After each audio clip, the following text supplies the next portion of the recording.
everybody, and welcome back to another episode of the Badass Records Podcast. I am your host, Blair Johnson, and I'm here to remind you that you can keep tabs on this thing on Twitter and Instagram.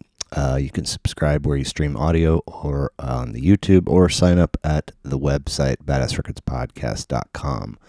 If you'd like to do an in-person episode with me here in Kansas City, hit me up at badassrecordspodcast@gmail.com. It's badassrecordspodcast@gmail.com. I appreciate you stopping by. Hope you enjoy the show.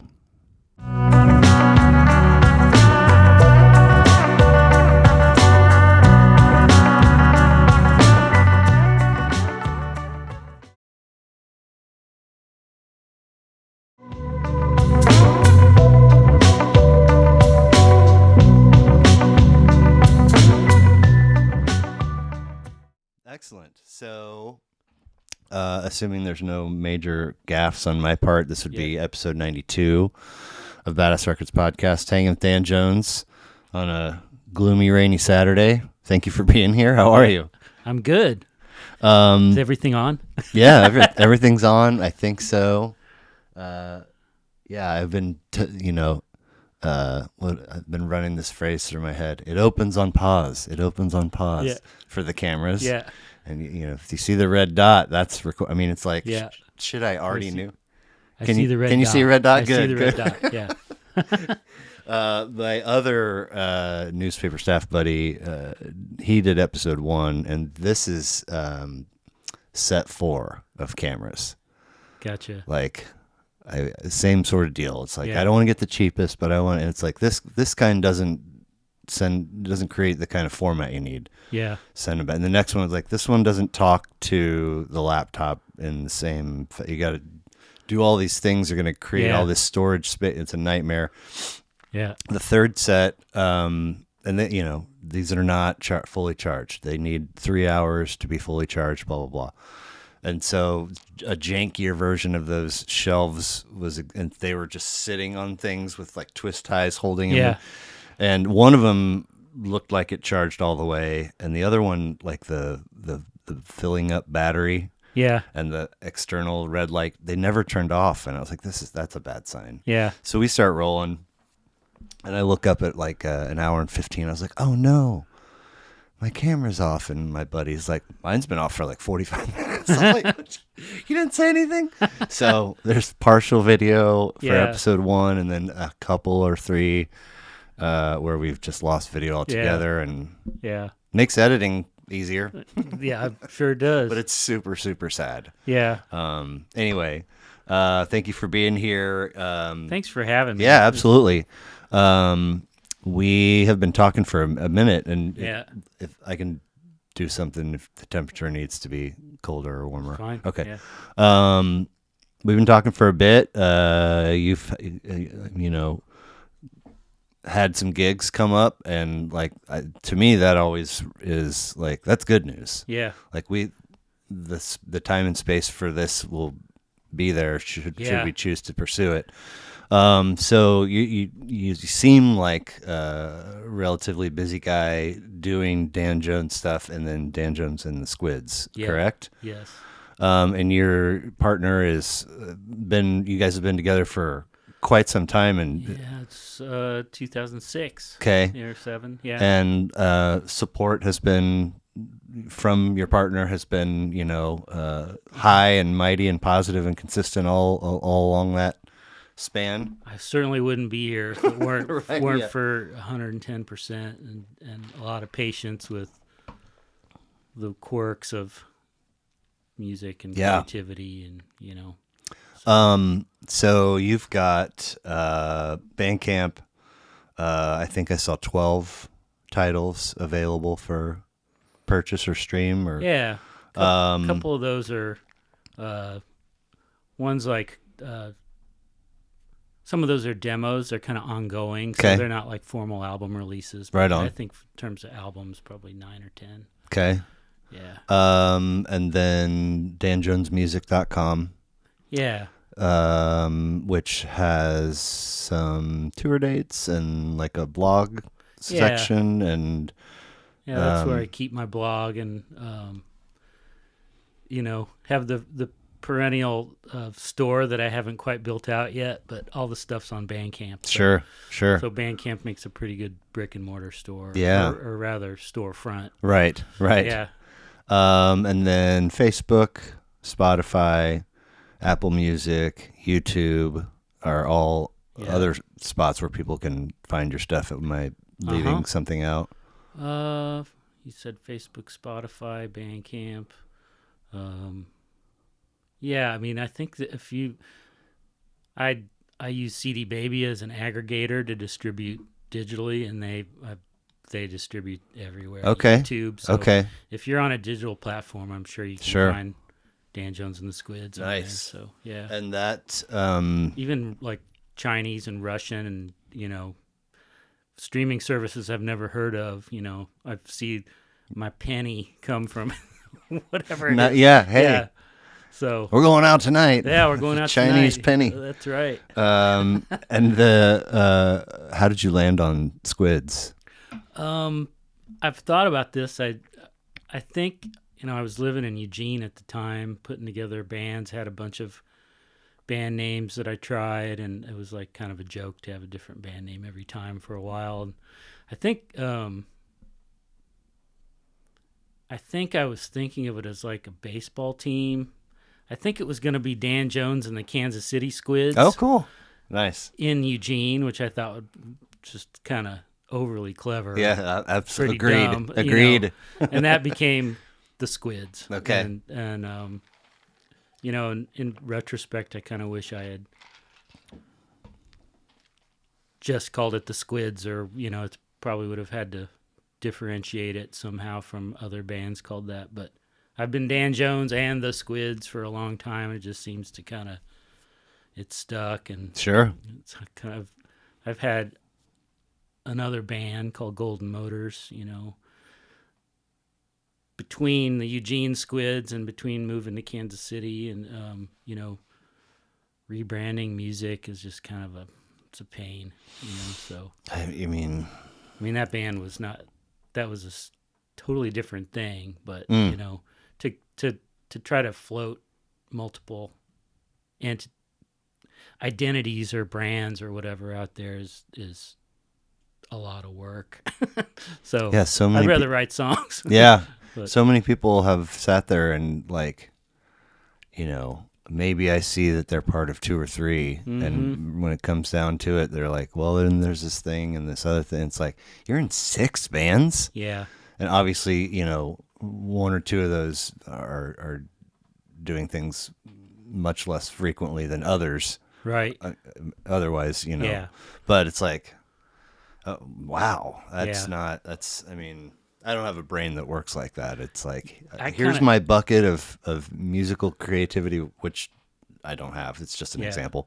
And here's my... Other than this, which is totally valid creativity. Fair.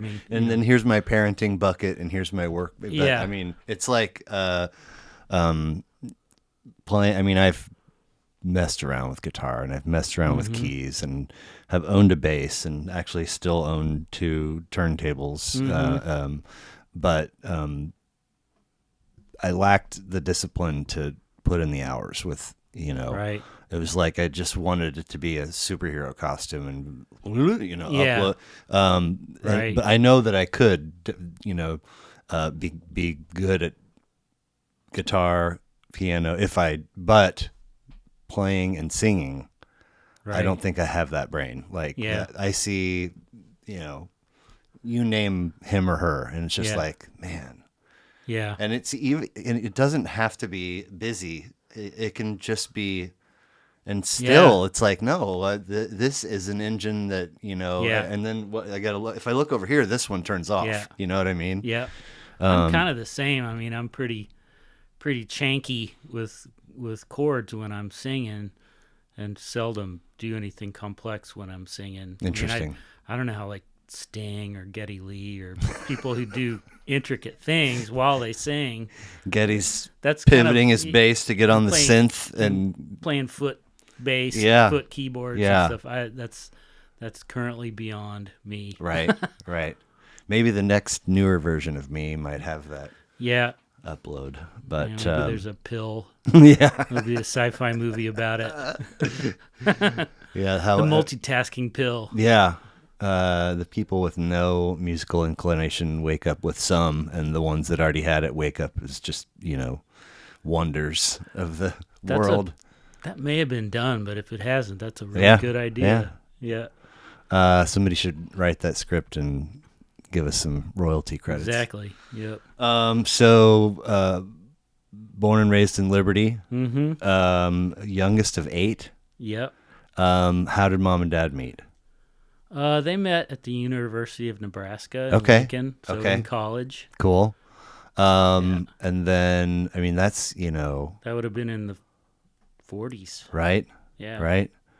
That's a wild scenario to me, especially one of 8, especially being on one of the ends, and especially being on the youngest end, because there are siblings that you didn't grow up with in a sense. Yeah. Like maybe 1 or 2 are already done with high school or whatever the case may be.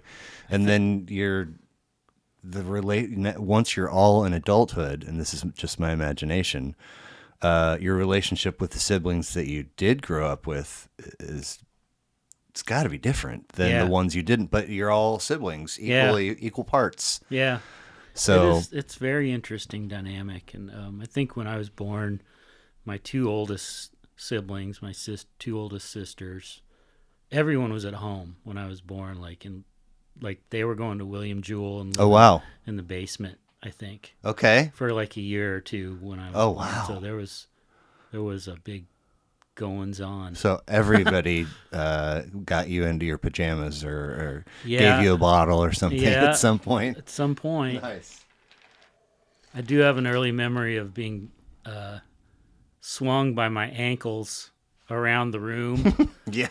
And seeing all the faces going around and around, it's kind of a funny memory of how many people there were and what it was like. What's the Good Will Hunting where he meets the girl and she's there, it's working out, and so they're trying to get closer to him. She wants to see his place and meet his family, and he runs down this list of 14 siblings. Jimmy Jag, Yeah, right. As you're spinning around the room, you're like, there goes Sarah and Margaret and whatever, you know what I mean? Yep. So did your folks, were they folks that listened to music in the home when you guys were young? Yeah. There were actually, the first record I chose was a hand-me-down. So there were vinyl records around, and my mom was a choir director. Okay. Dad liked a weird mix of country music and the Boston pops, and he liked Baroque classical music because he was an engineer. I think he liked the precision and complexity of really dry Baroque music. It's kind of funny. Huh. But he'd also listen to Johnny Cash and watch Hee Haw and Boston Pop.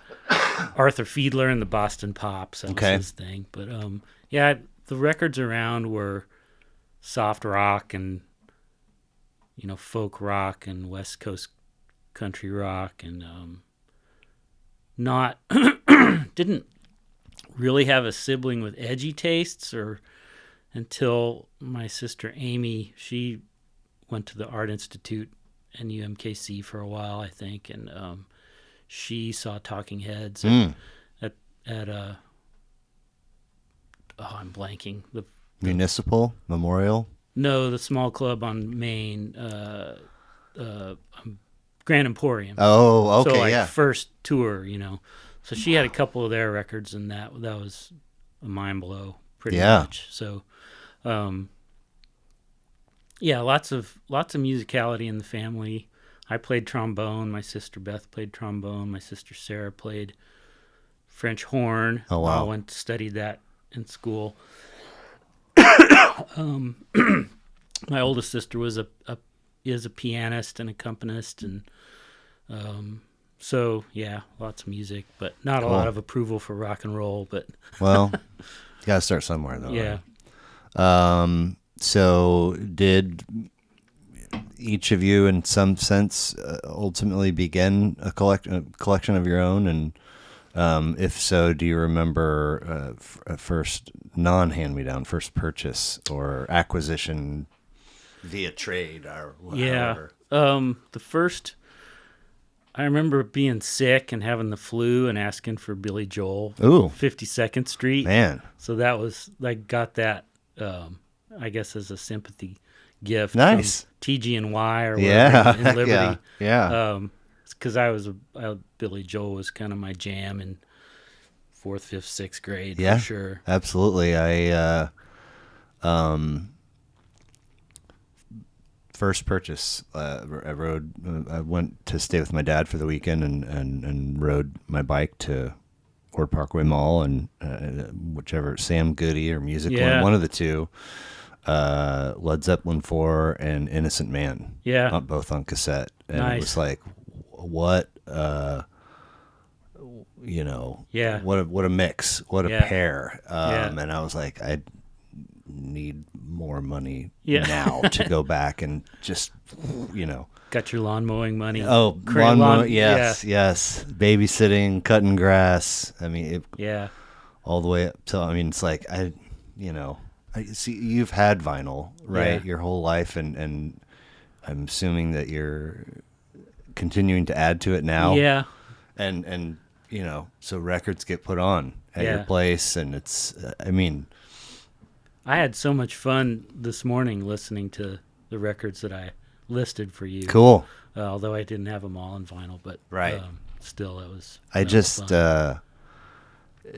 I was a tape holdout like till late 90s, till past CDs, way past, to the point where, like, I've said this before on here, but there was a music store on Main Street in my college town, and he knew, like, I spent a ton of money in there, and like, it got to a point where, like, certain new releases, they weren't making the offer, you could special order it. And it got to, like, he went for this trajectory of, like, when I would walk in, he'd be like, that's a fat sale, to, like, he'd see me come and be like, dude, and I was like, I'm, as soon as I convert to CDs, the next thing is going to come out. And so here we are in this vinyl renaissance, and it's like $33 roughly for your cheapest.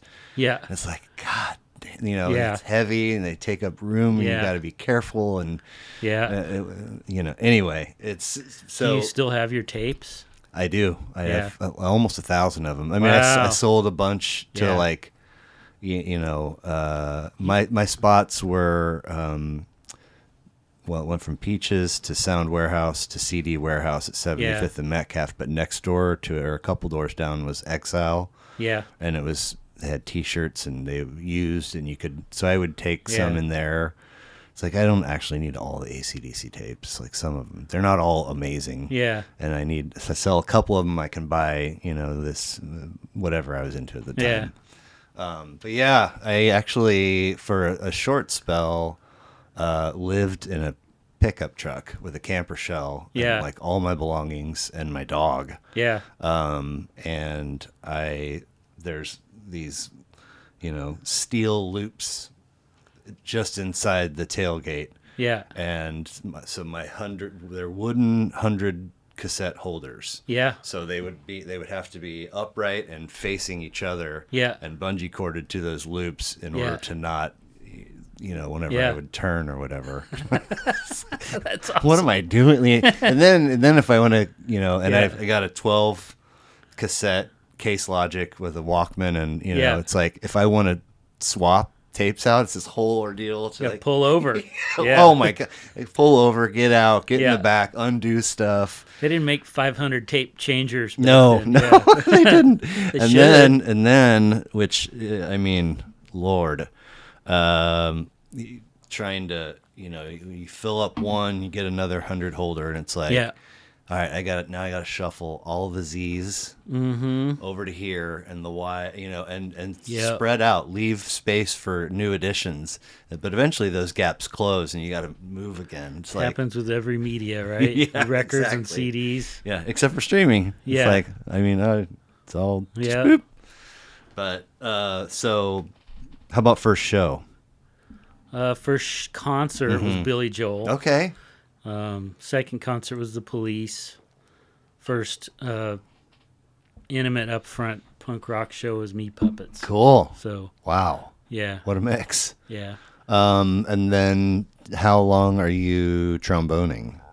6th grade through now, kind of. No but kidding. You still have? I still have it. I don't play it much, but I actually released a few funny kind of trombone songs on my home recordings project on my Bandcamp page. Cool. I've played with a local band called Drop a Grand a few times. They're kind of art garage, performance art rock. I've played under the name, what is my name? I can't remember my Drop a Grand name.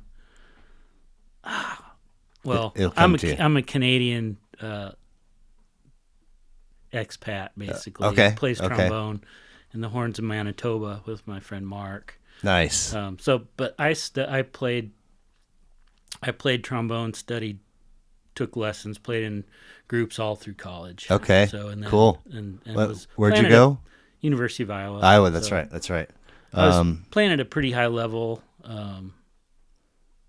but didn't want to go on the audition circuit or become a band director or the things that you would do to kind of typically in that world. Yeah. So I didn't have a degree but I was playing a lot, playing the jazz band, the orchestra, the band, small group. So great background, great thing to do. Had Kadesh Flow on. He did, and his Trombone Shorty album was one, and it was like, I mean, just start to finish. It was whichever. Like I can't remember the name of the record, but it was incredible. Yeah. And then a cat named Ian Hollowell goes by Cheeto Flow. He had his list was like mind blowing. There's a band on there called Marbin. Huh. And he had I should remember, but he had a horn player who would like, and there's a term for it, like he's playing like he's wearing a horn and playing another one and doing some kind of like multiphonics, circular breathing. Yes. And I'm like, what? Same, like a whole other play and sing at the same time. Steve Turre might have been Steve Turre. I'll look it up when we're done, but anytime. And then Trey Anastasio from Fish does this. I don't know if he's still doing them, but he has been doing for a number of months now this little series where he just walks around with his phone and goes up to somebody that does motor exchange on the light rig and somebody that is in the truck running computers and a trombonist whose name is female trombonist. She's amazing. Her name's escaping me right now. But anyway, he'll walk up and be like, "What are you doing?" And then they explain what they do. And so he went and so they had that clip was like 13-15 minutes long. Yeah. And she's talking about 7 tones and the way to manipulate in between is with different muscles in your lips and all. Like I was like, that's freaking crazy. You just think it's kind of the cartoon horn or whatever. It's a hard instrument. It's a beautiful instrument. Yes. It's also an instrument that people make fun of, sad trombone or whatever. Oh, yeah. Like sure. What is it? What's the definition of optimism? A trombone player with a pager. That's really good. Yeah. It's the muscle memory involved in playing the horn with your armature and your lips and your pressure and the position of the slide position is really special thing. It's 10,000 hours. 10,000 hours. I think I did get 10,000 hours. I bet you did. Yeah. But I mean, at some point, you make a transition, and is it to guitar? Yeah, I picked up guitar around 14 or 15, and kind of had had a band with Steve Tulipana, who was on your show. Is that the proper pronunciation? Tulipana? I've always said it Pana. I think he says it Pana, Okay. but I say. I was like, dude, know. I've just been full force. I should ask him since I've known him since I'm 13. But no, we had a band called Corn Dog Jamboree. Nice. And played the talent show, and I was always fiddling around with it, and all through college, and just it's kind of what I really like to do, but I was following the trombone music path and the English major path, and that was what I signed up for, so that's kind of what I focused on. But all that time I was seeing bands and buying records and passionate about it, and took that out of that era of life. And it was actually kind of later when I started playing, could find the focus to finish tunes and start playing them at open mics and stuff when I was 27 or 28. So what do you remember what it felt like the first time? I remember it was the first time, I would say, I was at a party on 4th Avenue in Eugene with my friend Joe. I think it was Ivan's house. And shouts out to Ivan. Yeah, shout out to Ivan. And I played a Buck Owens song. Oh, wow. In front, and I think I was pretty scared, and pounded a beer or whatever. And Joe always used to imitate the scared look on my face, and then me just cranking on the acoustic guitar, just like raking it, just out of fear or whatever. Right. So it was my taking out some anxiety on it. Yeah. I think it was Love's Gonna Live Here. Huh. Which is a great song. And yeah, I think that was the first time I played by myself. What about, I mean, that's a party is not nothing, but it's also not quite stepping onto a stage as an open mic, I would imagine. I think it was, what was that? I think it was probably an open mic at a little cafe in Eugene called Cafe Paradiso, or maybe I might have entered the Folk Fest in Eugene and actually won for the tune I wrote. And cool. From there, I think I might have picked up an opening gig. Oh, wow. At a place called Sam Bond's Garage, where I played about 1 million times in Eugene. Nice. When I lived there. So for a long time, it was a lot of fear, but I think at some point the fear just turned into you get mad at the fear, and that becomes your get out of the way. Yeah, that becomes your fuel. I don't know if that's healthy or not, but it definitely felt like I feel the fear, but I'm kind of like, competing with myself up here. And today? Yeah. Is there any left at all? Can you tell that? A little bit. A little bit.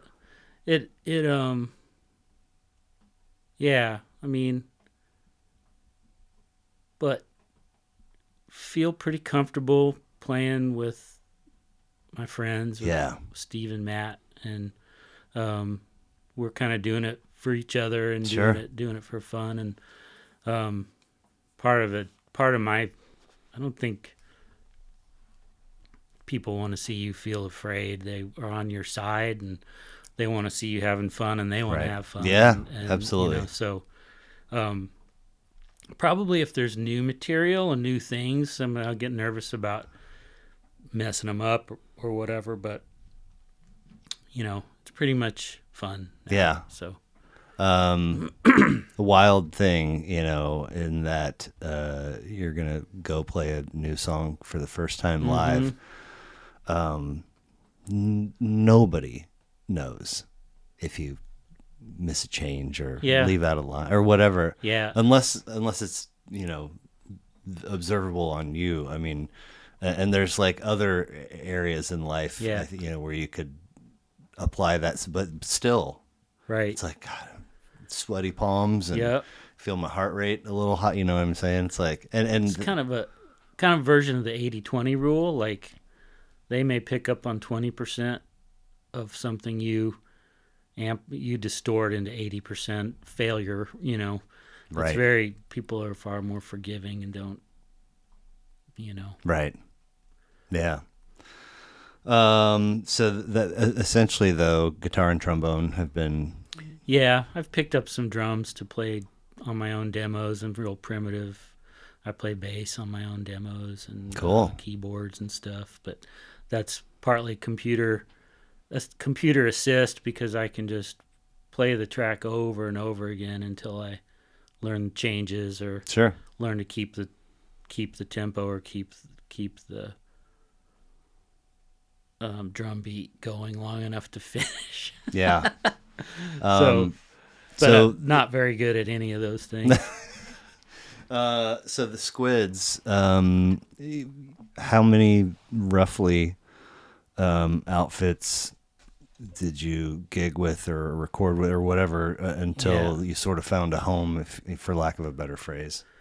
The Squids in Eugene were, I would say, so I joined a band, my friend Ed Cole, who was a dear friend and somebody who, I don't know, inspires me to keep going, but Ed joined Ed's band, Activator, and I was playing in that band while doing the acoustic thing and sort of, and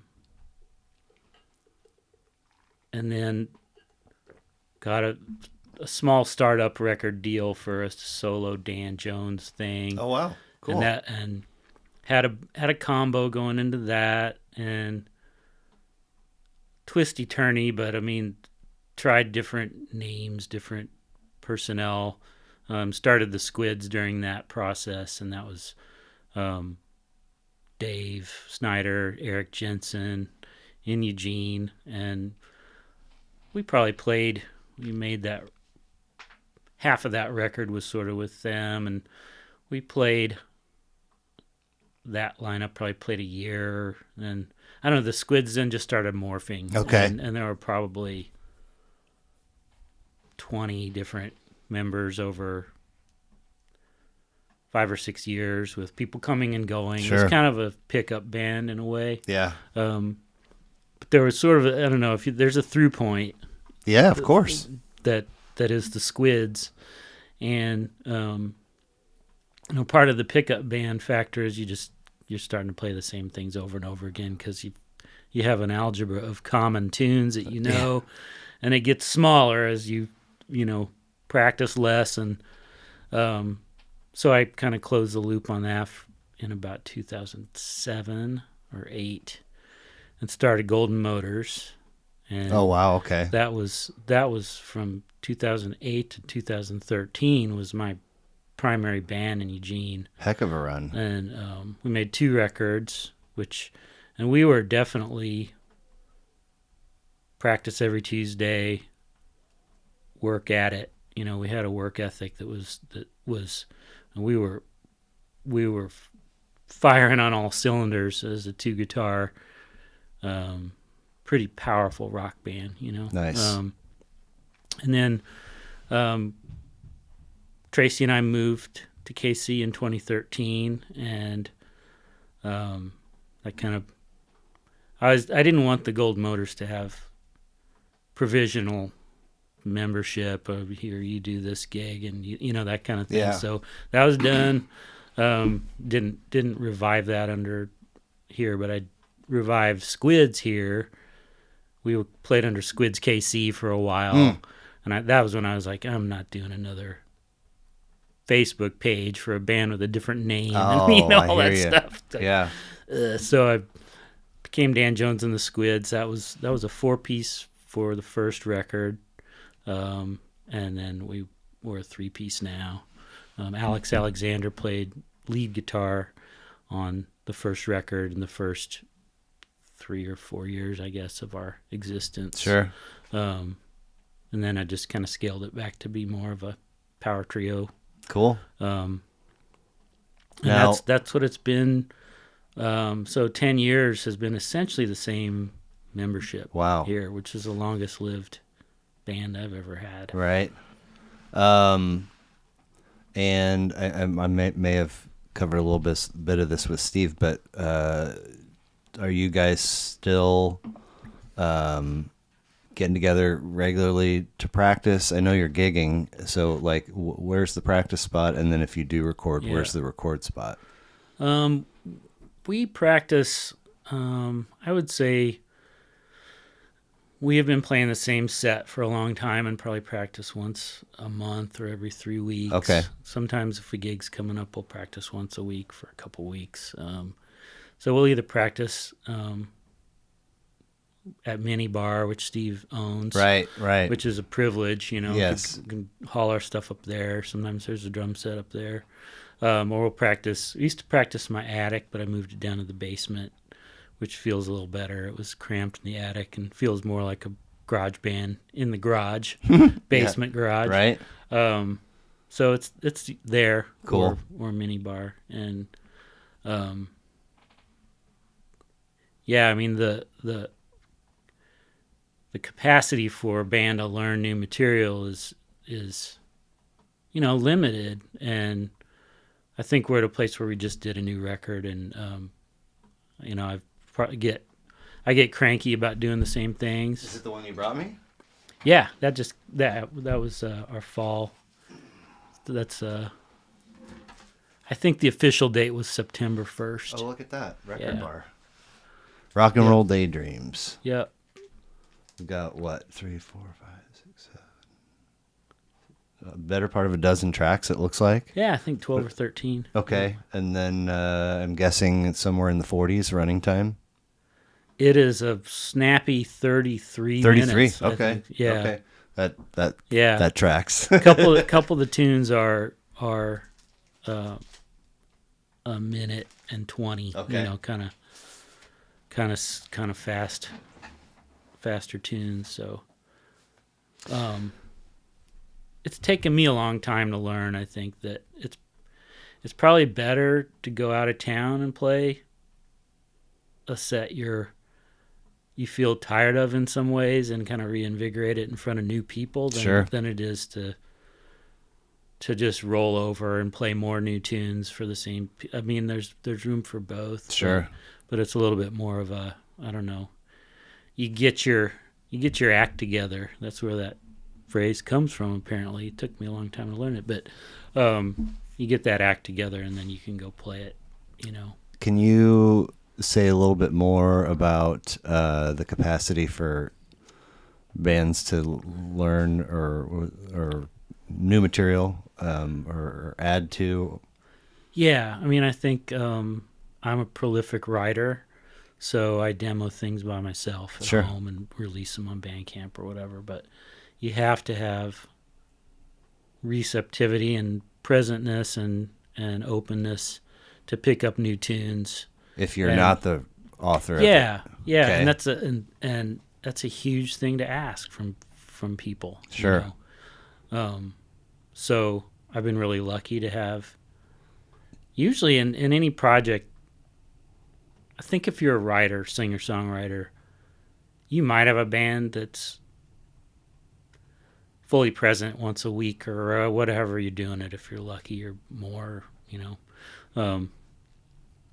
but oftentimes there's one person. There's like a musical director, a sidekick, a foil, somebody who's like, and for us that's more Matt, our drummer. I mean, we'll get together as a duo and kick around new tunes and that kind of thing. So there's usually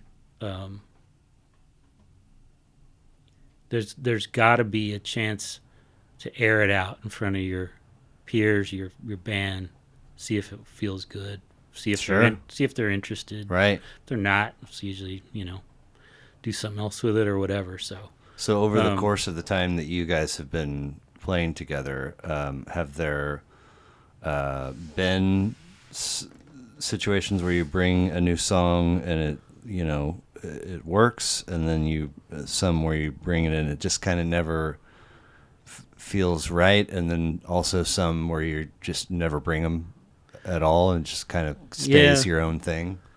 Lots in the last category. I would say, I can think of a few we've tried, and some of that's just keeping them in mind, the ones that really works, surprise, surprise, are easy to remember. so there's an interest in playing them again, Right. or they're fully formed, or they've got a hook that works, or whatever. Cool. So I guess yes is the answer. Sometimes songs surface and then disappear. Sure. Other times right. they come back, and they continue to come back, and it's sort of a, with time being scarce and attention being scarce, if a song makes the cut, then with the right people, it's the right song, and it's going to be. And I'd say that the 2 new tunes that we have that aren't on this new. I'm sorry, I didn't mention the year. When did this come out? This year, 2023? Yeah, that came out like September was its official date. Okay. September 1st. And then you have two songs that are newer than that collection of songs? Yeah, and those have been coming along for, honestly, a couple years. Okay. So very cool. So I think those songs work, and that's the pace at which we do it. And if I want to make another record, I could probably make a 15-song record starting tomorrow if I wanted tomorrow. to. Yeah, if with in a different musical culture, or just whatever. But right. Our culture is our family. Right. Our band is a right. family, and it's not that level of, it's not a productive sure family in the sense of we're gonna make a record every 6 months. Right. Every year or whatever. You make a record when it works. Record making time comes around. And, so practicing sometimes at Record Bar, but and moved from the attic to the basement. And then when you do record, where's that happen? The last 2 we've done at Temple Sounds. Okay, that sounds familiar. Across the street from Record Bar. Nice. No longer there. Their lease, their lease was either up or the price went up. Anyway, that's kind of a dissolved. Okay. And JB, who was our engineer, co-producer, friend, and midwife of the last 2 albums. He's a kind of bearded midwife, I guess. Funny. Kind of big, burly midwife. Sure. But he's working at Massive Sounds. Okay. Now. Yeah. That also sounds familiar. Yep. And then, like, is that okay? So all the tracks have been laid down and recorded, and then so here's the person, the midwife, or the person that's sort of handling the engineering and the production, the mixing, and all. Is that a thing where they're like, here you go, now it's done, or are you dipping in and like offering opinions and feedback, or what does that look like? That very collaborative, very casual. Okay. And partly because we came in really prepared. We've been playing the tunes a lot. Sure. We actually released them as a live album during the pandemic, so we had practiced them a lot and nice. Recorded them live and spat them out. Didn't come out on a record; it was just a digital release. Sure. But it was something fun to do during that weird time. Yeah. So anyway, we were prepared, so we could set them up and knock them down, and that's crucial. Something you got to learn that. As a beginner, the classic story is the kids go into the studio and they've got like a hippie jazz producer, and they spend their entire budget setting the drums up, and the person doesn't like their music, and they, get one song, that kind of thing. Yeah. So nightmare. Yeah. So you're, especially if you're going to go into like an unsympathetic situation or you're just getting started and you don't really know what you're doing. You go to someone's studio, know your tunes so you can play them. Of course. So best of both worlds is you got your act together. You're with a peer and a co-creator like JB Moreland, and you cut the songs, you play them 4 or 5 times. You pick the best take. Right. All these last 2 records, really any record I've done, with the exception of one, was just kind of setting up in the room and cutting a scratch vocal and playing live, pretty much, and then doing overdubs. So, and he is judicious with his input, and most good engineers and producers are real judicious and quiet with their input and don't, Nice. it matters when they say something and matters when they don't, So, right. Recommend anyone listening to work with JB if they want a good engineer and producer. And then I definitely saw St. Louis as a spot on the recent calendar, and I feel like there was some other stuff in the region. Yeah, we're going to St. Louis in 2 weeks, and then Omaha the week after that. Okay. That's pushing it for us. I mean, in our lives and our lifestyles. So, what does that look like when you do? I mean, are you guys is it an Airbnb situation? Is it every man for himself? Do you crash with friends? I mean, usually it's like we went up to Cedar Falls, Iowa, and played at the Octopus up there, which is a club run by our the Squids at the Octopus. Yeah, exactly. Nice. Yeah. Dave and Barb from the band House of Large Sizes. Okay. Run that club, so it was really special to go up there and play, and we did hotels, Okay. But it's definitely the days of party chaos or anything are long gone. Yeah. Never really were that for me, but yeah, it's pretty easy. Well, those are definitely shouldn't be anything too overwhelming in terms of anxiety as far as just the drive. Right. Like St. Louis, the worst you got is that 70 is a little hairy when it's busy. Right. But I mean, Omaha is pretty chill. It's right? easy. Yeah. And that I'm Denver would be like, now you're talking a day is added each way. Yeah. Things just got way more expensive in terms of time and money. Yeah. You're kind of looking for weekenders. Yeah. At our stage. I mean, a week might be doable when everyone's vacation time aligns. Right. So, yeah. Well, cool. It's a fascinating industry, practice, whatever you want to call it. Like it's culture. Okay. Yeah. It's having never done that or been close to it. It's like I have to watch how much of a sponge I turn into. It's like I want to know all the things. No, like, yeah, that's how'd you learn what chords go? Yeah. But thank you again for being here, and your list was wonderful. Yeah. Appreciate you sending it. Thank you. And it came with a couple links to some educational tidbits.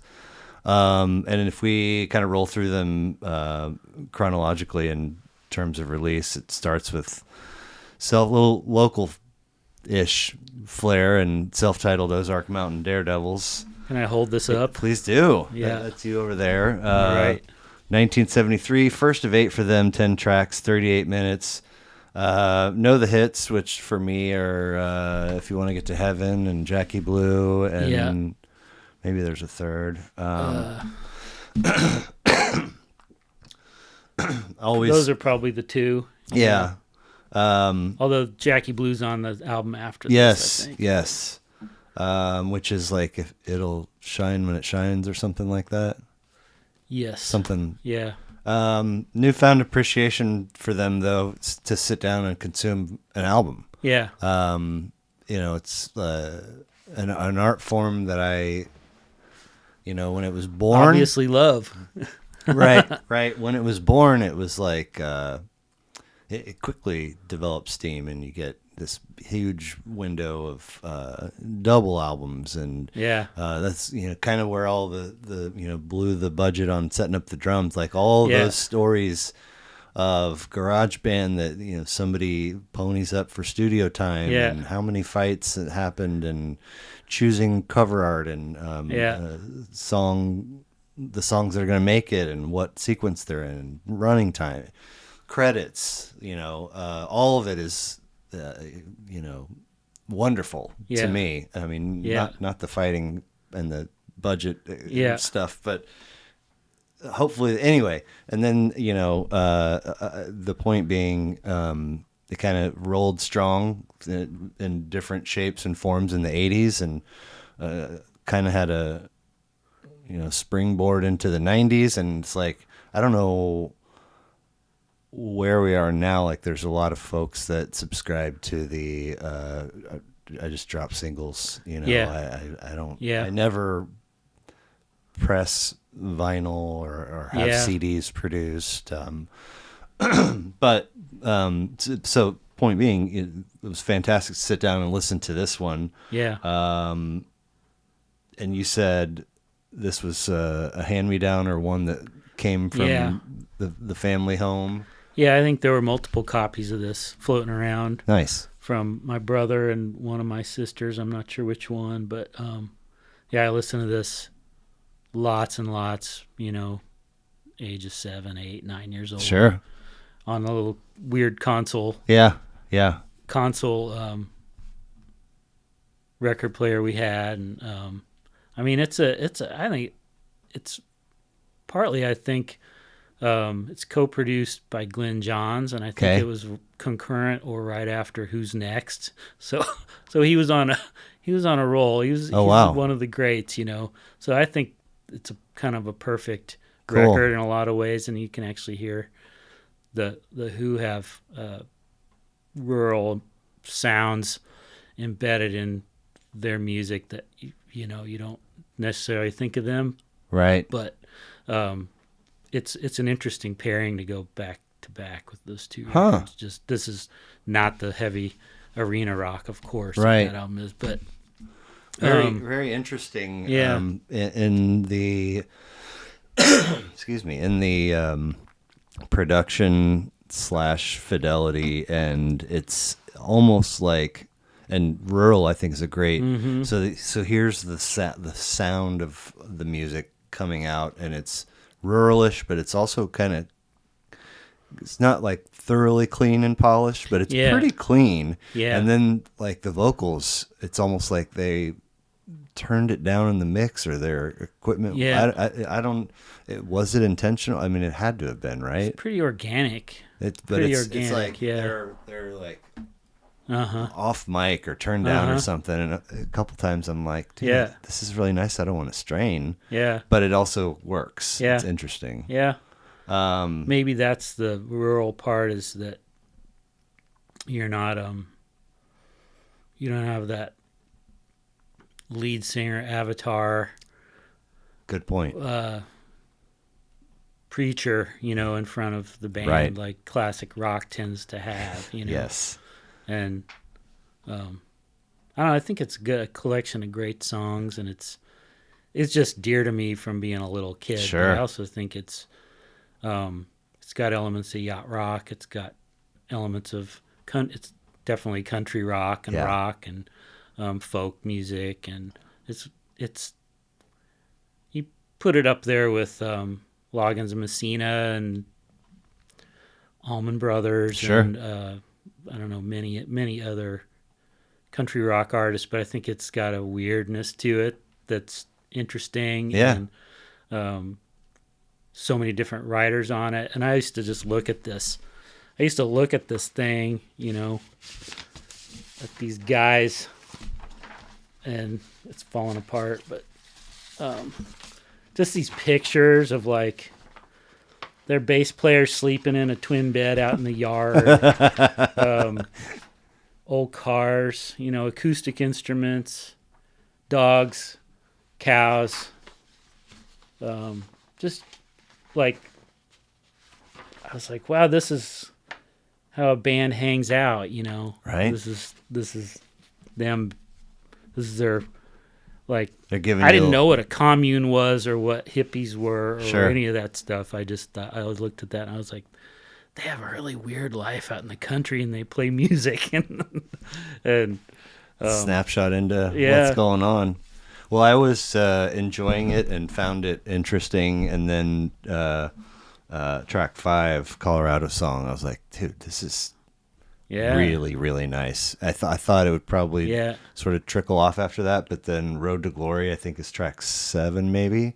Yeah. And it was also, I was like, dude, like, that's a great song. I mean, these are both, like, I would put them right up there with Get to Heaven and Jackie Blue. I mean, like, interesting what landed in that hits, or who was it that was like, these two will get in the airplay, you know. It's like, how about we get one or two other people to weigh in on one had the boogie and the other one had a little bit of a male female intrigue, but the other two you mentioned are more, they're kind of spiritual songs or psychedelic songs, or kind of melancholy songs. I mean, their secret weapon is Larry Lee has like a couple of ballads on every record. Oh, wow. He's one of their writers and singers, you know, and it's like he'd get a couple tunes on every record that were, I don't think he had those two. I think his two on this one were Spaceship Orion. Yeah. And the other one was Within Without. Oh, yeah. Which is... Are you a contact wearer? No. You're just rolling with solid vision at this point? I wear glasses, reading glasses, but I got it. Without them, I got to do that. I see. But, okay. Yeah. Well, that was a great treat, and a good way to start off. And then, moving into the category of one of my personal favorites. You didn't bring Zuma? Actually, I was yes, I did bring Zuma. You did bring Zuma. Yeah. Great. I was thinking Lou Reed because thinking in order, in biographical order, but oh, right. Well, no, release. I'm just looking at release. We can do release, yeah. So, but long time. Yeah. But I've never really spent that much time with this one. Mm-hmm. I mean, I have it. I've listened to it front to back, but I'm probably, I don't know, doing that weird thing where it's like I'm just waiting to get to Cortez the Killer, and I listen to that, and then I'm kind of checked out. Yeah. Can I get you something else to drink? No, I'm good. Are you sure? I'm almost. I've got some left. Okay. My liquid death mountain water. That's right. Murder your thirst. That's some heavy branded water there. It is. So this one was first of all, I'm pretty sure it's the first list to have a Neil Young album. Yeah. No, somebody might have had Everybody Knows This Is Nowhere. Yeah. Anyway, so like, self-proclaimed Neil Young expert. Yeah. And I go to his discography and I'm like, what is happening? There are like 30, plus records, and it's like the Neil and the Crazy Horse and Crosby. It's all woven, and I'm like, no, like, So, but thankfully I could, what is that word? Disambiguate or whatever. Yeah. And go to just the Crazy Horse stuff. Yeah. Which I was able to make some more sense of. Have you ever looked at his website? I think you can subscribe for $4 a month or $5 a month and get into the archives. And no. Yeah, I've heard that's, if you're a fan, it's okay. I haven't done it, but it's pretty awesome. Well, there's so much on there, not just that big list, but then, I mean, he's he's still that's prolific. what I'm saying. Like I checked in for Colorado when that came out, but before that it was like all the way back to Mirror Ball or maybe Broken Arrow, and there's records in between and more records, and it's like I don't deserve to dive into that if I haven't, Anyway, I'm due myself. Yeah. 1975, second of 15 with Crazy Horse, 9 tracks, 36 minutes. If I were to be a gambling guy, Zuma isn't one I would expect for folks to have on their list. Yeah. You know what I mean? It's like Harvest and Harvest Moon and 100 other. But anyway, what's the story with this one for you? It was a time of my life that I discovered it, which would have been 91. Okay. So I didn't really know from Neil Young at that point in my life. I mean, passing familiarity, but you start, that was the era of Uncle Tupelo, Jayhawks, Blue Mountain, all the Americana boom that kind of started. Yep. And I was in Iowa City and picking up on all that stuff. It was kind of like the wave after post-punk, essentially. It was where that kind of went, And so this album and Graham Parsons and Flying Burrito Brothers, you had to know that's what you're going to those shows with your friends and also rediscovering these things. So this album, it was kind of the hardest for me to listen to because it's a sad album. There's a bitterness towards a woman or a lover or whatever, an ex that's kind of permeates it, which I didn't really catch on to at the time. But I don't know. That time of my life was not, I was depressed a lot and it was a lonesome time or whatever. So this record wasn't exactly. It's a beautiful record. And when I reviewed my choices, this was like, oh man, that took me back to some times, But for Neil Young, I think it's this is, the guitars are super clean, it's pretty naked. There's a couple acoustic ballads on there. Of course, it's got Cortez the Killer, right, which is a stone cold classic of any genre, and a garage band staple, at this point. Which, when I was really, really diving in, that one, and maybe it's because I didn't, acquire Zuma, but I mean, I knew so much Neil Young before I heard Cortez for the first time, and then I was like, what? Yeah. Is that? I mean, it's... This reminds me of my friend Patrick Hayden, who was a squid for a while in Eugene, sent me a CD burn of like 12 live versions of Cortez the Killer. Really? By Crazy Horse, yeah. Okay. I gotta find that. I'll send it to you if I can find it. Well, there is. It's embarrassing how many times I've watched this, but there's a YouTube video of a cover of this at an award ceremony called the Jammies. Yeah. Have you seen this? No. Okay. I'm not going to be able to get all the names, but so it's like I don't know how long this thing lived, but it's the Jam Band Award ceremony. Yeah. So Grace Potter from Grace Potter and the Nocturnals is on keys and vocals. Joe Satriani is on lead. Stephen Perkins is on Jane's Addiction. Yes. Yeah.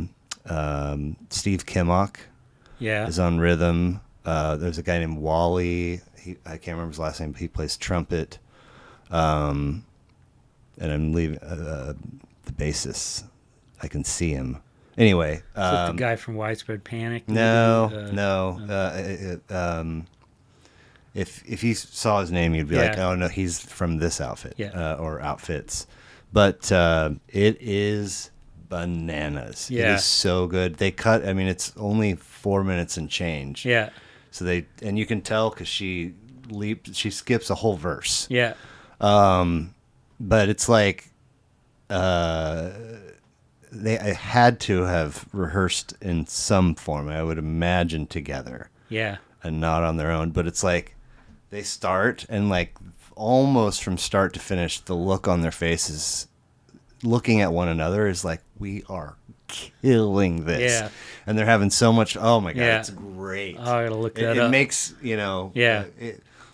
I got all the years of FM radio being sort of wired to that 4-minute, 30-second mark. Yeah. You take 3 minutes away, and it's like, oh yeah, this is how long it was supposed to be.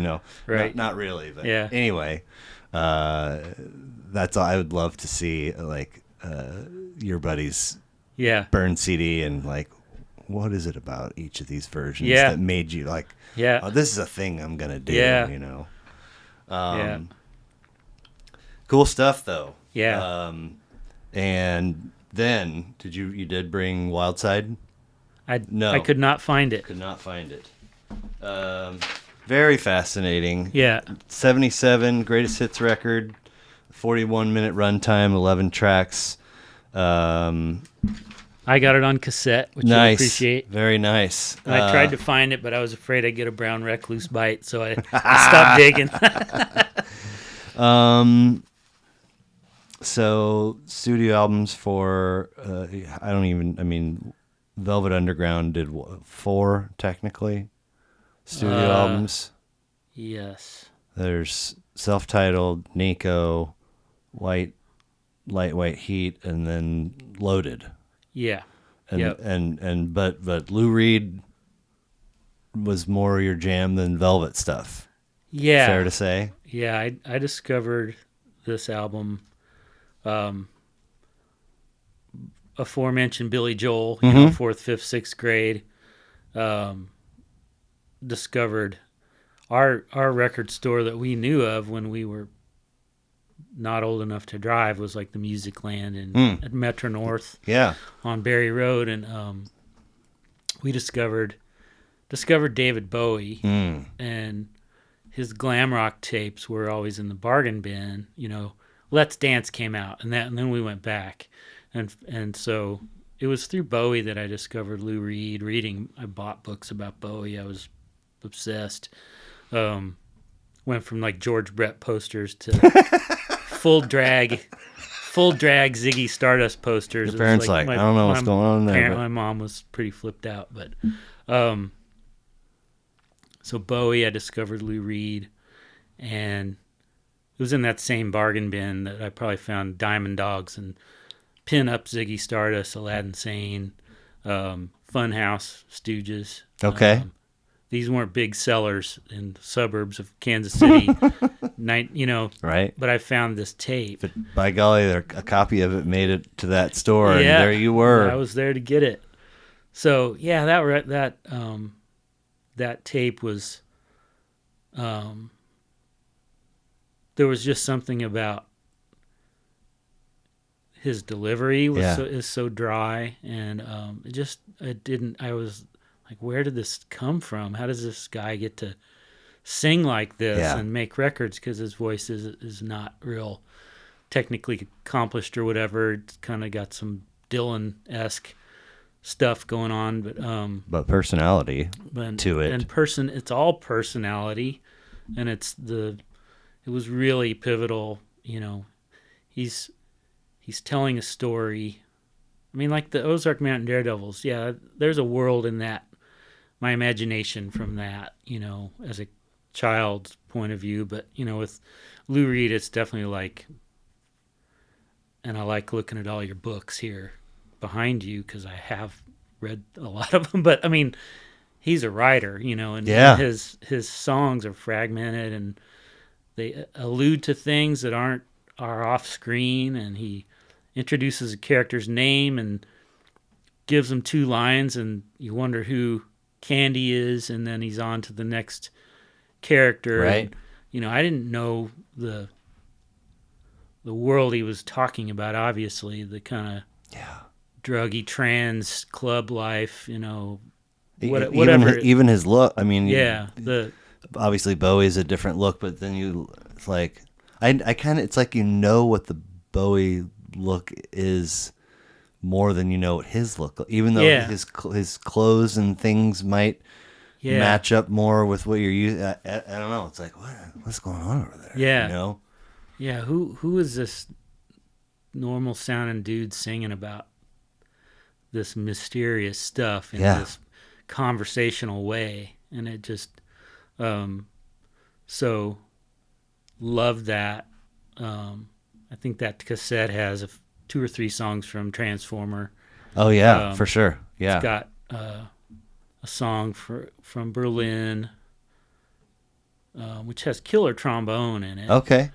Just pedal tones just ripping through it in the choruses, and then Walk on the Wild Side, of course, and then side 2 is 3 like blitzkrieg.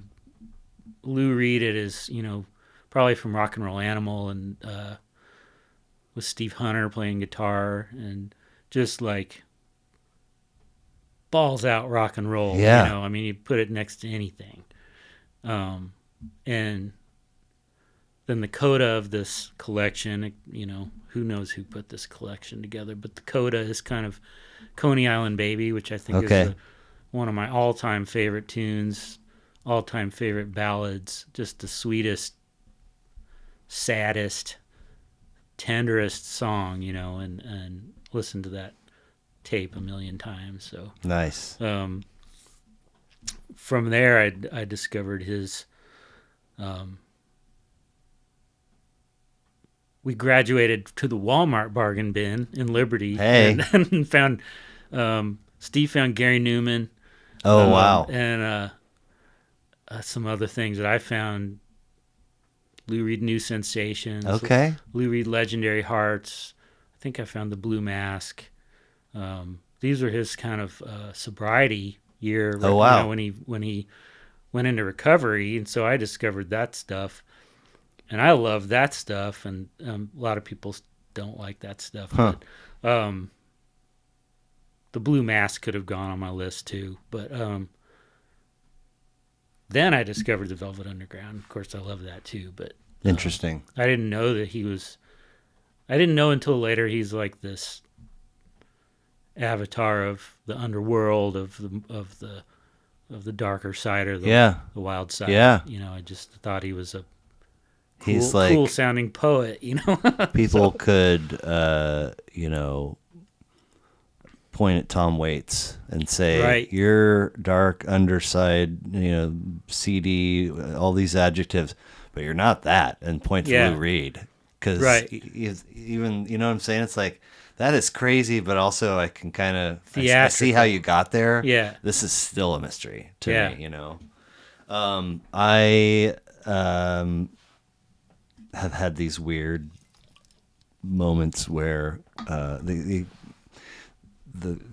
example that I always go to is like something. It hasn't. I don't think it's going to happen anymore in this particular case. But it's like, all right, this is the summer that I'm going to become a Bruce Springsteen fan, and I'm going to find out what it's all about. And it's like I start, and I'm like, dude, no, it's just not for me. It's for lots and lots of people with big hearts and big smiles and joy on this. Yeah. But and I sort of did the same thing with the Velvet Underground. It's like I appreciate that it's got talent, it's got a voice, it's got a personality, it's kind of intentionally and accidentally being different than pretty much everything else. Yeah. And like lo-fi, all this is, it's cool, but it's also just kind of runs on this low energy bar where I'm like, like I need something just a little peppier. Yeah. And so I'm listening to this, and I know of the two Velvet tunes, and of course no Wild Side, and maybe one other, but the rest were, I think, first hears. And when I got to Sally Can't Dance, I was like, that. Yeah. More of that. Yeah. That right there is awesome. And then it dropped right. I was like, yeah. Oh, that was it? I mean, that's. I love that. Yeah. That was cool stuff. Yeah. That might be the album for you. That Sally Can't Dance. Oh, is that? Yeah. That's a title track too. Yeah. Okay. Yeah. I missed that. Nice. Yeah, it would be interesting to see what else is happening on it. Yeah. So then we get to Summer of SST for your what do you got over there with you? I brought Minutemen double nickels on the dime. I packaged them up for you. Oh, nice. I know I listed a bunch, and so I picked one. But so no, we can talk about. We'll be here for 6 hours. Right. So we got double nickels on the dime by Minutemen, 1984. Third of 4 for them, 45 tracks, 81 minutes. And then Zen Arcade by Hüsker Dü from the same year.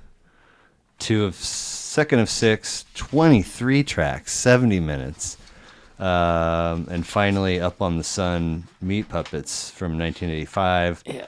Third of 15, 18 tracks, 33 minutes. And you sent me a couple links. That's Minutemen. I don't know if people have seen that. Heck yeah. One of them was to an LA Times article with lots of references to Corporate Rock Sucks, The Rise and Fall of SST Records, which is, can't even read my own writing, a book by Jim something about Greg Ginn. Is it Ginn or Gin? I think it's Ginn. Ginn, Yeah. who was the founder of SST Records. Right. And also part of Black Flag. Right. Okay. The founder of Black Flag. Yeah. So all of this is like, again, for FM radio kid, is like underbelly-ish. Yeah. Like, so how did you get immersed into this world, and what is it about? I would say, well, Bowie. Right. Bowie introduced us to a lot of things. The Clash, reading punk rock, Stooges, collaborations or with Iggy and Lou Reed. And I think that sort of primed me or primed our group for Repo Man, the movie, to come out. I think there were some cassette discoveries at band camp in 9th grade. I think Dead Kennedys, The Cure, the Judies, a lesser known one, Devo, Yep. Sex Pistols, all those. I think there are some cassettes going around at band camp in 9th grade that probably were big. So all that stuff was happening. I think there were kids a couple years older than us listening to the better new wave artists like Elvis Costello and U2 and the Police, and I was already into the Police, but I would say Repo Man was watching that, getting the soundtrack, discovering Black Flag, and from there, like I said, I think I saw a couple local garagey shows. Like I saw BCR, Black Crack Review at the Fool Killer, but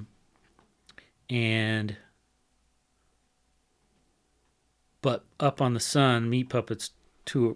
Up on the Sun tour was the first upfront rock and roll punk rock show I saw. So from there, it was like all these. We knew this Minutemen, Meat Puppets. They were all on that label. So we all like up. I mean, double digits. Like just one banger outfit after yeah, another. It was, dude. How? Yeah. Did you? Because if you look, it's like I don't know.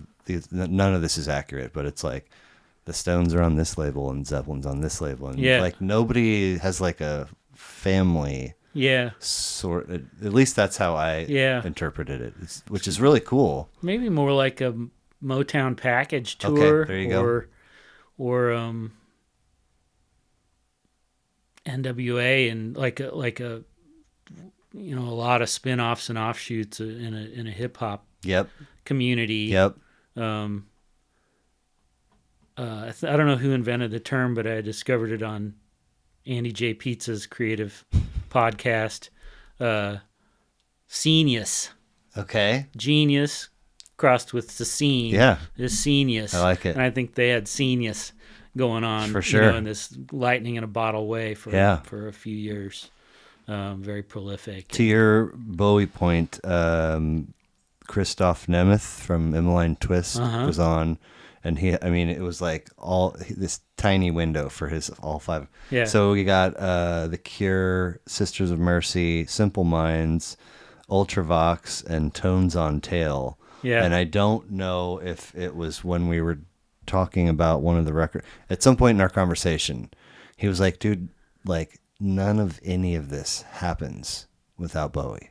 It all goes back to Bowie. And I was like, I was embarrassed. I was like, you're absolutely right. And I can't believe I never connected those dots before, but it's like the layers continue to, you know what I mean? Like it's wild. Yeah. But Bowie, New York. Well, we could get into probably talking bullshit about whatever, but I mean, to me, Bowie, the New York Dolls were influenced by Bowie, and the New York Dolls and the Ramones are intimately connected, I think. So it all kind of started with the freedom, I think. That I don't want to say it all started, because there's 60s garage rock and there's you know, fuck all the categories, but at the same time, right, you know, for my friend group and me, I think Bowie was like the mainstream entry point for underground and alternative music. That was his role, you know, because he had Let's Dance as a hit, you know. It's funny. So I think Steve had Double Nickels on his list too, which made it second time. Yeah. So this is the third time it's been around. Nice. Nobody has had a Hüsker Dü record. Yeah. And nobody has had a Meat Puppets record. Yeah. So that's, you know, I nerd. It doesn't take much for me to nerd out about something, but I like firsts are always amazing. Like, I can't tell you how many times I've seen Hüsker Dü written with the two dots above both U's, or how long I thought it was Hüsker Dü, because I didn't know what the dots meant. And you know, then there's like this period where I just imagined what they sounded like, like based on I don't even know what. And then, but not until now have I like sat down and listened to. Did you start at the beginning, or did you start with this record? I started with that record. Yeah. And pretty ferocious start. It is. Yeah. Like, not this whole, as far as I've learned so far, this whole family of artists, all about like, long, song listing for their records, but short run times. I don't think I knew Hüsker Dü was part of this mix, but when I saw the track listing, I was like, seriously? And they're not doing necessarily like 58 seconds and a minute 30. They're a little bit longer. And you know, packed with I think intention and energy. Pretty crazy. Like and they were what? They made, what did I say? Second of 8? Second of 6. So they made 5 others. And then somebody from them did other stuff, right? Yeah, they all did other stuff. Bob Mould did Sugar, did solo records in Sugar. Yes. Now he does. He's had a core band for a number of years, more than 10 or 15 years now. Grant Hart did solo things. Okay. Nova Mob, a couple of records with Nova Mob. Greg Norton did a couple things, didn't play as much. He became a chef. Oh, wow. He's playing again with a band called Ultra Bomb. Okay. But yeah, definitely heroes. Yeah. You know, we were kind of talking a little bit about it before we were rolling, but that Meat Puppets record was such a treat, and I thought they were. I think I had also imagined, their sound. Yeah. And if I would have been told to, I would have expected that they would be heavier than Hüsker Dü. Yeah. And I was like, wow. Yeah. And they're kind of noodling around style. I think they have Hot Pink maybe appears 3 times on there. Yeah. I mean, I think my sense is your taste runs towards maybe jammier music. Oh yeah. And the hippie spiritual thing that you mentioned when you said Ozark Mountain, I was like, that's funny. Yeah. I mean, and they're notorious deadheads. The Meat Puppets? Yeah. I didn't know that. Yeah, and not notorious, but they love the Grateful Dead. Okay. And, so they, what am I trying to say? My brain's frying. I think they've always been embraced by the jam rock community. Fascinating. Okay. Because their creativity, and they do jam. Yep. And they have a certain. I think the joke is all their albums have a different drug that sponsored it, whatever. But nice. So this album is unique. I'd say, Up on the Sun is unique. It's the most. Like Zuma, which influenced them, I think, a lot. Huh. It's clean. The guitar tones are clean. It's intricate. You can hear all the parts. Their first record is thick, sludgy, chaotic. Oh, wow. Punk rock. Okay. Like Captain Beefheart meets... Oh, wow. Germs meets The Dead. And Meat Puppets 2 is a classic. You would... But it's not... It's not the clean psychedelic tones of Up on the Sun, which are just kind of like hit your alpha waves or whatever it is. It's just smooth. Yes, well said. And imaginative and colorful and just like an aurora borealis of sounds to me. I love it. You know, it's one of my favorite albums. So. I think it's Jim Roland maybe was the guy. Anyway, so what is it, about Greg Ginn? Like, what, was there something special about him, or was he just like, what, I'm making a label, and I'm part of Black Flag, I'm gonna do this other side thing? Is that?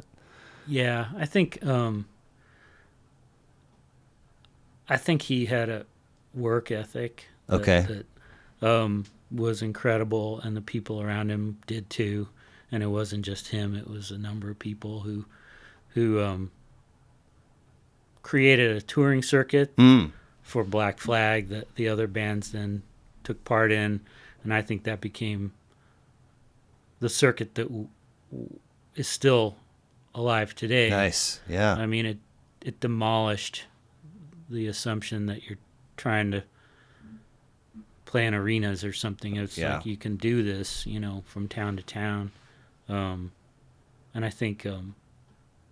He's a really hardworking musician, honed a sound with Black Flag that was incredible, and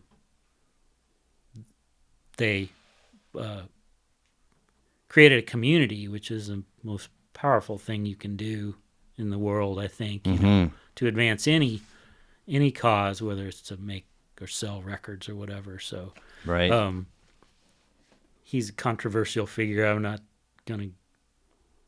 Can't speak to that, Okay. But so how about in terms of the legacy of how the master tapes are treated and all that stuff, but in terms of someone who did it, the DIY thing, I think he and a core of people were the reason these records saw the light of day. Right. And so to that end, the rise is sort of self-explanatory, visible. Yeah. Maybe not the legacy piece to which you speak, but what is the fall part all about? Do you happen to know?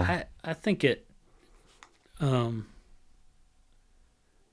Well, you should listen to You Don't Know Mojack. Okay. It's a podcast dedicated to each SST release. So they're up in the 270s or whatever now. There's that many? Oh yeah, there's hundreds. Wow. But and I think, like Double Nickels was, what was it? Do they number them? Yeah, they're. Oh, that's cool. Double Nickels was. I can't read because I don't have my glasses. Right. But I think it was Unsustainably Great for a while. I mean, how do you sustain that, you know? But I think there were decisions the open-mindedness that made it happen also might have been its undoing because of being open to so many different kinds of music that it got a little bit out of unfocused. Okay. So I think that's interesting. That's the podcast is great because they give each record its due, and a lot of people sort of say, oh, they started putting out shitty records and they blew it, you know, but and what does Mojack refer to? It's one of the obscure bands. Okay. Way late in the SST interesting catalog. So I think it's a play on You Don't Know Jack Shit. Of course, you know, of course. So they went on to put out, you know, Sonic Youth, Bad Brains, Dinosaur Jr., the first full-length Soundgarden album, you know. So I mean, I was surprised to see that. Yeah, it was very, very inspiring, creatively inspiring. I think everyone of this generation, sort of my generation who grew up on this stuff, holds that in really high esteem, high regard. You know, that they changed for good reason, changed the world. Yeah. So describe for me, if you would please, who Henry Rollins started out as, who he came to be, and what he's meant to American culture. That's an interesting question. I didn't expect that, but I think he started out as a punk rock singer in D.C. I mean, in the Washington D.C. scene, young. Okay. And, the story you've heard lots of times. I mean, he is Ian MacKay's best friend, and I maybe have heard, but I've lost a lot of. So I mean, like, continue, please. But yeah, and he was a hardcore Black Flag fan. He had a band called SOA that had a EP out on Discord Records, and you can find that. It's still in print. This is Ian MacKay? No, Henry Rollins. Okay. Yeah. He wasn't in Black Flag? He was. He later. Was. Yeah. Oh, not in the beginning. Yeah. Okay. They needed a singer, and he was in D.C. at a show, or maybe in New York City. I'm not sure, but basically he came up and sang a couple tunes, and I think at that time Dez was their singer, and maybe his voice was shooting craps or whatever. So it was just a classic story of an opportunity coming up for someone who just dropped everything and did it. Okay. Know? So he joined Black Flag. How deep into their existence are we talking? I don't know the years, but I would say they had made a series of EPs that are on the first 4 years record, which is just a must-have, you know, with Keith Morris from Circle Jerks and Off, and a series of singers. And he came on probably in the fifth or sixth year of their existence. I don't know. So, probably. So 4 EPs, no LPs. No LPs. And then he's in, and an LP comes out? Is that? Yeah, he came in and sang on Damaged, and then everything else. Okay. Until a more recent album that came out 10 years ago or sure. So. But, and are there folks, I mean, I would imagine it seems to be the case in all of these kinds of scenarios. Are there folks that are like, you know, the pre-Rollins stuff is better? Sure. Okay. Yeah. Totally. And there's the opposite too. Of course. Interesting, because I saw Black Flag was one of those shows I saw shortly after the Up on the Sun Meat Puppets show, and it was a Loose Nut tour show. Really profoundly powerful show to see the Fool Killer down there, 39th and Main. Okay. And he came back as doing a spoken word thing, which was really cool. He'd never heard of someone doing that. He came back, so like you saw the show, and then the next spring or something, he was back doing spoken word stuff. That long ago? He was doing spoken word stuff? Yeah, it was like 86 or whatever. Okay. So he didn't just do that recently. It wasn't like he's been doing that all along. Okay. So I mean, Okay. he's a pretty profound artist, I think, as a DJ and as a writer and as a self-published writer and as a raconteur and say what you will about whether you like the later Black Flag records, whatever. Right. I like them, but well, it's like he's an interesting guy. I think I've never met him. You asked, so I'm just giving what I know. Well, it's like, and I've had rabbit hole opportunities to educate myself, so I don't have to ask questions like this. But I've never taken them. Yeah. But it's like Rollins Band. That's like the first blip on my radar. Yeah. Oh wow, that dude's intense. That was one of the first shows one of the best shows I ever saw. Was cool. Rollins. Really? Yeah. Okay. At the Outhouse. Okay. Wow. Yeah, and it was not a super packed show or anything, Sure. but God, it was good. But it's like, okay, so I'm aware of his existence in this band and intense and energy and intelligent and all these things.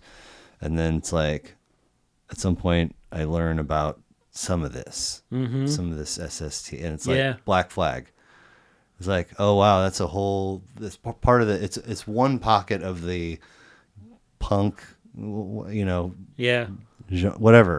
But then it's not till later where I'm like, oh, he was in that? Yeah. And then it's like he's spoken word and touring and writing books and continues to me to seem intense and intelligent and focused and like almost to the point of like it's another level above the person that can sing and play guitar at the same time. Like he's focused again. It appears to me that he's focused and firing on all cylinders and I think has good messages on a level that's like, I don't know how you like how you sustain that. How do you do it all? I mean, it's like getting through just a plain old vanilla day, for me it's like, dude. And then it's like, oh my God, I'm so embarrassed that I thought that because look what you're doing. Yeah. So it just, maybe there were folks like that before him, and it would just accessibility wasn't there. Like we didn't have videos and I don't know. Yeah. But anytime there's an opportunity to talk for a second about him, I take it. Yeah. Because I feel like we should. Yeah. Anyway, that's cool. I don't want to nerd out too much. It's really like talking to you.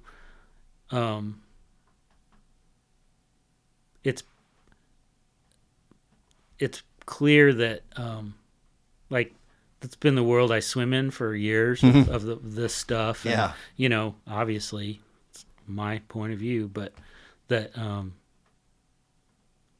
you're open to learning about these things, and that's really cool. Yeah. I mean, because that's a really profound openness to have.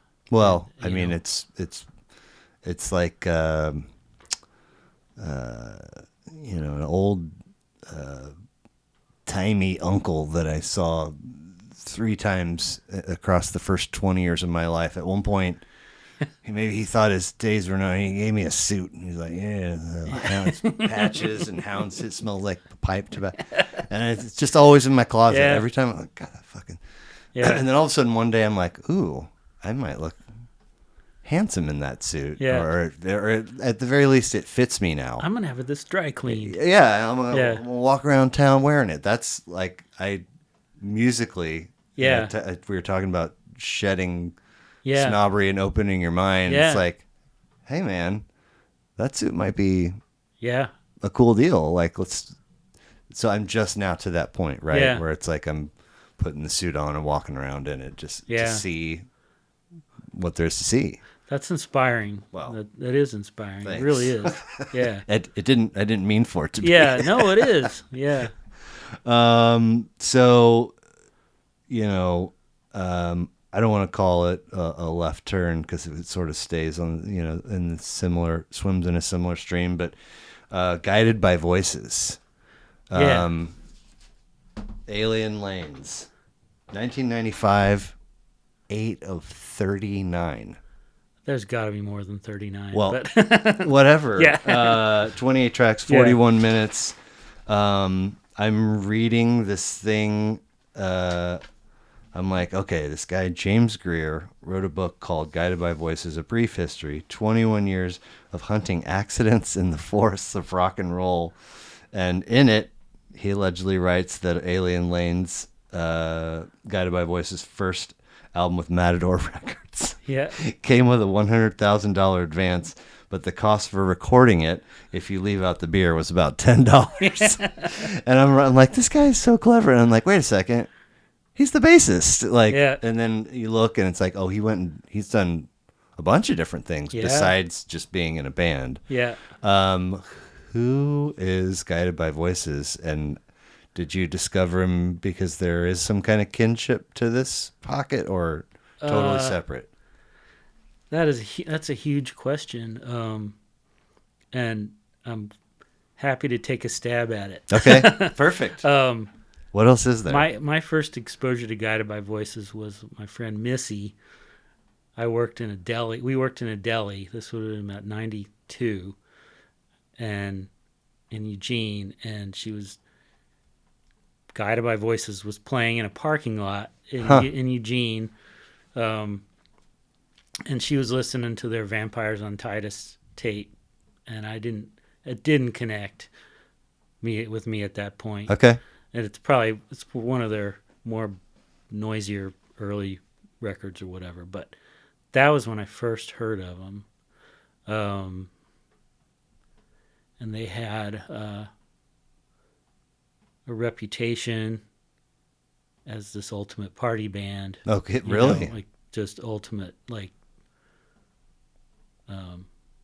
the Replacements kind of. All right. Reputation of drunken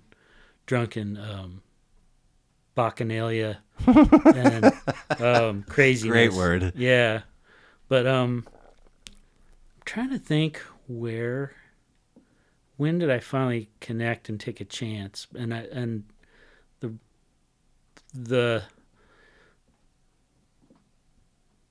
don't know why it took me longer to get it, and it was probably 2000. Okay. So this had been out for 4 or 5 years, right? And might not be the first one I discovered, but for me, and I think it might be a cultural thing too, but for me personally, I had been a folk singer and kind of in the Americana world, and that was how I embraced the craft of songwriting after punk rock, and God, I've been so focused. For a minute, I forgot you're a musician. Yeah. It's like we're sitting here talking record. I'm like, oh yeah, you're in a band. Yeah. Well, you have been for decades. I'll be doing this long after I'm not a musician, whatever. Right. So that was the kind of the depressed mood of Americana, I think, of the 90s and 90s rock, which was like Nirvana was great, but a lot of things that came after Nirvana were kind of retread 70s rock, and just kind of heavy and dumb in a lot of ways. But I don't know. I'm just saying. Agreed. I just spat that out. Agreed. So if nobody else validates you, I am. Yeah. Like Mike Watt has that tune about how the 70s won't work for you. Like, don't do it. The 70s won't work for you either. Mike Watt is, I'm not going to, but same level of fascination when we're talking about Henry Rollins. Yeah. Like, and not the same. It's just like, I'm glad you have done you and are doing you, because it's necessary. Yeah. Kind of thing. Sorry. Yeah. No. Similar intensity and creativity. Yep. Those two. So for me personally, I was kind of I wasn't super happy in the acoustic music Americana world. It was, for some reason, Guided by Voices. I consider it my restart. I consider it cool. My jump start, my sea change album. When that's not a Beck reference, is it? No. Does somebody have a record called Sea Change besides Beck? I think that's just a expression. Is it? Okay. Expression for a sweeping change. Interesting. Okay. But I think basically I heard this record, and Under the Bushes, Under the Stars, and I worked at a shop. The guy who was a hardcore fan and them. I taped a bunch of records of his and solo Robert Pollard records, and I think it just opened my mind again. I was like 30, early 30s or whatever, and I was just like, these guys like The Who and pop music and punk and there's poetry and the visual art is amazing. And it just lit something that had kind of gone out,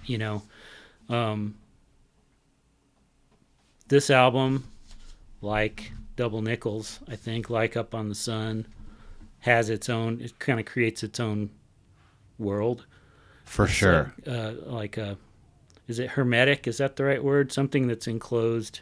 Maybe. And it's sort of self-defined. I don't know if that's the right word or not, but you knew they were in their basement swinging for the fence like they were The Who, and that's very relatable and funny. Yeah. and they did it, and they make records that did it, and I think his writing is underrated. I think the guy who throws beers off the stage, and does high kicks is a amazing persona, but I think his writing is worth being on the shelf over there with your stuff, and it just keeps coming. He's very prolific. So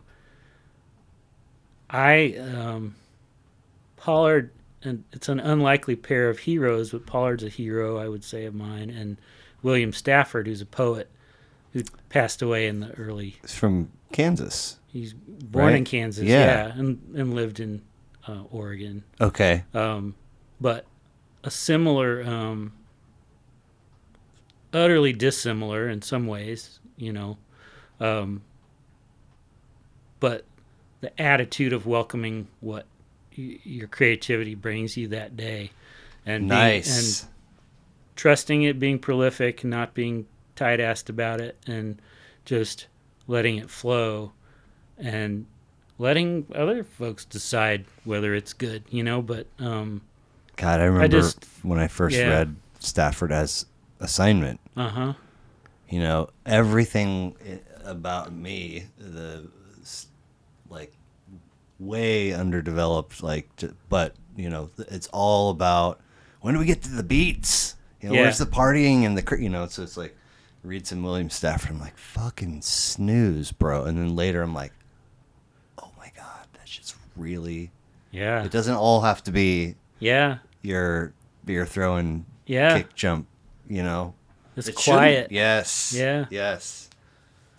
So that's cool. I'm glad you discovered him. Oh my gosh. Yeah. I don't meet many people who have. I don't know a ton by him, but everything the few things that I've read have been like, this dude is legit and seemingly quiet, maybe humble. I don't know. But fantastic list. I seem to see, wherever I was looking, as far as they were concerned, folks want to let you know that it's lo-fi and REM. Yeah. There's some REM kinship floating in the ether somewhere out there, and it's like, I'm just like 39. Yeah. Wow. Amazing. The other band, the Minutemen and Guided by Voices have in common as an influence is Wire. Ooh. So that's an interesting thread. Pink Flag. Yeah. That is Yeah. a really, really great album. Yeah. Somebody very early gave me a list, and it was like I was trying to get him to commit. You know, you kind of have to do that with gentle consistency. Like, you don't want anybody to be like, dude, commit to being on the show. Yeah. And he was like, I mean, I don't know. The best I did was I made a top 20 when COVID started, and then I made some cuts, and then I turned somewhere else. And I was like, well, just give me that wherever you let. So there was like 14 or 16 on it, and we covered them all. I think I missed one by accident, but and they were all like, sort of post-punk or punk or British or singer-songwriter, like sad. And I was just like, I think actually that might have been the episode that had everybody knows this is nowhere on his, which I was like, all right. But Pink, I was like, this is a gem, like very simple cover art, simple lettering, and just, this is our record. Yeah. And I was like, oh. Yeah. I never was supposed to grow into a person that would like that, but that's a great record. It is a really great record. It's one of those that's, is there another one like it? I mean, unqualified to say. Yeah. But I suspect. Yeah. No. It exists. It stakes out its own turf. You have to have a bag of Chinese and Russian pennies to buy the doppelganger of that record out there in the world. We need to get you out of here, but I always try and wrap with some goofy questions. KC Scouts trivia. Dude, they were so bad. They won 22 games across 2 seasons. And then you know where they are, where they went and who they are. Did they become the New Jersey Devils and then became the Avalanche, or did they go to Colorado Rockies, New Jersey Devils? So now they're the New Jersey Devils. Yeah. So they were the Rockies before the baseball Rockies? Yep.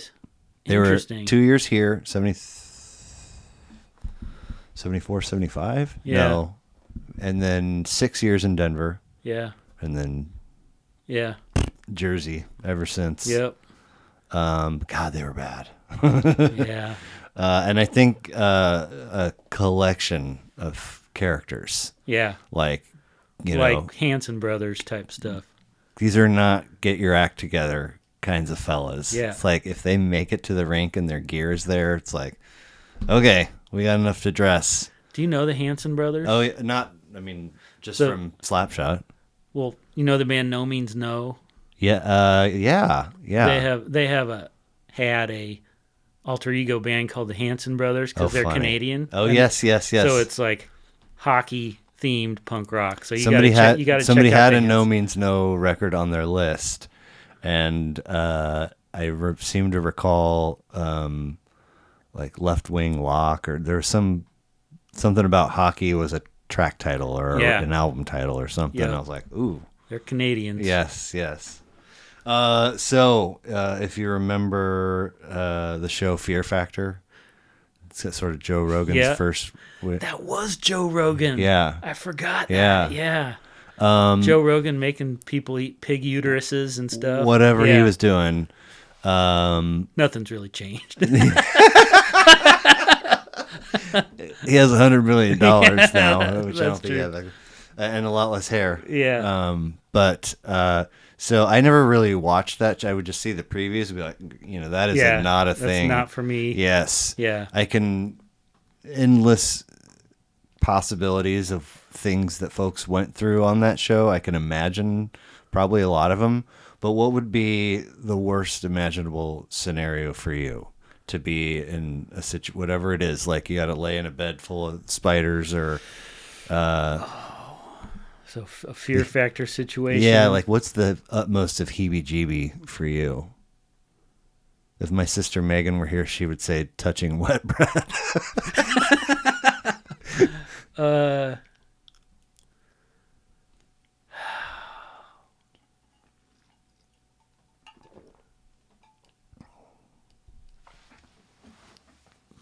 why am I having to think about this? I should. Well, there's got to be something. It doesn't have to be the most, but just something that creeps you out or grosses you out, or.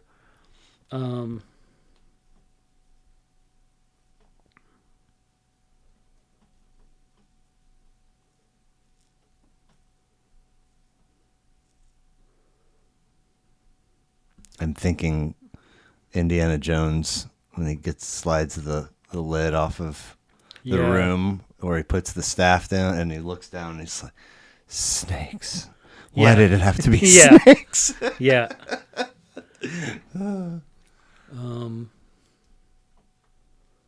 This is a hard question. I'm trying to think of things that. I'll tell you another one about. This is kind of mild. That's fair. But also not mild. Walking through like ankle high grass or shallow water where I know there could be snakes. Okay. Snakes themselves don't bug me, but the unseen, the wading and slopping through like a marshy environment. Yeah. That's pretty. I would be out at the marshy environment regardless of snakes. Like wet grass, walking through a wet bathroom floor in a public pool. I'm standing to go down a water slide. Yeah. I'm standing on the sides of my feet. Yeah. Like I said, play hot, like plenty of guys that I play with, will walk around the locker room barefoot or go shower. Yeah. Barefoot. And I'm just like, give me my flip flops. Flip flops in my, if for whatever reason they fell out of my bag, guess who's not showering? Yeah. I'll do it when I get home. Like, yeah. I have so a wet marsh running through the sprinkler with wet grass. Nope. Just, I don't know. I could do that. Well, I can do that. You get to have lunch with anyone dead or alive. Who and why? Or a coffee or a beer, whatever. These questions are you could stop and think, but the first person that came to mind was D. Boone. Hey, I love that they continued to dedicate. Yeah, right there. Probably. Awesome. That would be him. Cool. Complete this for me, please. The world would immediately become a better place in which to live, if only.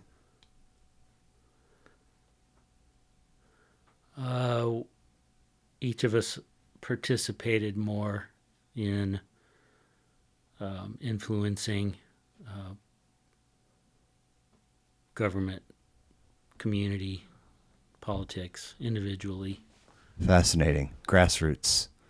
So isn't that what, if you're going to get involved, start grassroots to make it, I don't know. You're given the ability to visit your past self at the age of your choosing. What age are you choosing, and what are you saying to yourself? Really good question.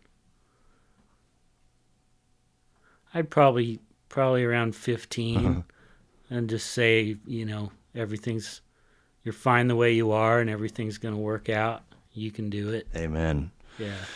True or false? It is okay and acceptable to wear the T-shirt of the band to their show. You're going to go see them. You're going to go see Dan Jones and the Squids tonight, so you put on your Dan Jones and the Squids T-shirt. Oh, true. True, it's okay and acceptable. Yeah. Even at whatever level, you're going to Ozzy Osbourne and you wear your Ozzy shirt. Hell yes. Okay. Not even true, just hell yes. Hell yes, right on. Okay, so we've got Dan Jones on Bandcamp, danjonesmusic.com, Facebook, Spotify, Apple Music, YouTube. Instagram. Instagram, okay. Yeah. Excellent. And that's Dan Dan_Jones_music is my Instagram, and used to be my Twitter. I'm not on Twitter anymore, but Threads, I'm on. Threads is kind of interesting. I'm on. Did you like intentionally delete your Twitter, or you just don't open it up anymore? I deleted it. It was constantly upsetting me, and I just found, like, back to your question, how is this helping me participate in anything but my own gnarly brain chemistry, right? In a bubble. So another great word. I was just trying to I wanted to start over with Twitter and try to curate it more for creativity only, and not just mine, but as a safe and interesting place to be inspired, because I'd followed so much politically on it. Oh, wow. Okay. And and just, it was so upsetting constantly. Wasn't reading very much on it other than the headlines. So anyway, Threads, I've been messing around with Threads and kind of enjoy it. I've not overloaded it with political content. I have like folk art and cool. There's a guy in there who curates logos through history. He's interesting. Oh, that sounds awesome. He's got all these weird 1970s Japanese logos. I'm like try to keep it kind of focused and interesting. Yeah. Versus like, what's the fascist horror story of the day? Right. Right. So, no shortage of those. Right. Well, thank you very much for being here. I really appreciated checking out some of your favorite records and learning about all things Dan Jones. Yeah. Thanks, man. Thanks for having me here and for doing this for musicians and non-musicians. I mean, you're open-minded and welcoming, and it's really great. I mean, I do take acting classes on the side so that I come across as open and welcoming. Vocal. I can tell. Right. So thank you so much. Thank you. Yeah. Talk to you. Hey, I had a question before we quit. Yes. Have you ever been on the other side of this? No. I mean, there's a cat, Sean Harris, shouts out to him. He has an online radio station. This is Sean from Bad Dog Studio. Yes. Yeah. Yes. Yeah, I know Sean. I was on his podcast. Okay. When the last album came out. Yeah. So he and a mutual, and we connected. He came and did an episode. He asked, do I want to put the podcast on the radio station? And I said, sure. And then he was like, you should come out and chat one night and send me a list of like 6 or 7 songs. And since I have, the station and ASCAP and all these things, like, we can listen to them. Yeah. I was like, I mean, cool. So I sent him a list of 6 or 7 songs that just were on my plate at the time, kind of random. And so we talked a little bit about those, listened to the songs, and he asked me a little bit about, so in that, that one time. Yeah. You should turn the tables on one of these and have someone interview you if you wanted to. Yeah. It's, a few folks have made that suggestion. And I'm like, in the moment, very, very fleeting thought. In the moment, it's like, my top 5 would be easy. And then it's like I spend 2 seconds on it. I'm like, it's going to have to be a top 10. And then like 9 seconds, I'm like, top 20? I'm going to have to get a hard drive. Yeah. But, like some other folks have said, it fluctuates. Like I think there are some ones that are always going to be jewels. Invaluable, but others can sneak in and knock one down a peg for a time or two. It's an organism. Cool. But yeah. Thank you, sir. Well, thanks for being open to new music. It's an inspiration. Absolutely. Yep. Talk to you later.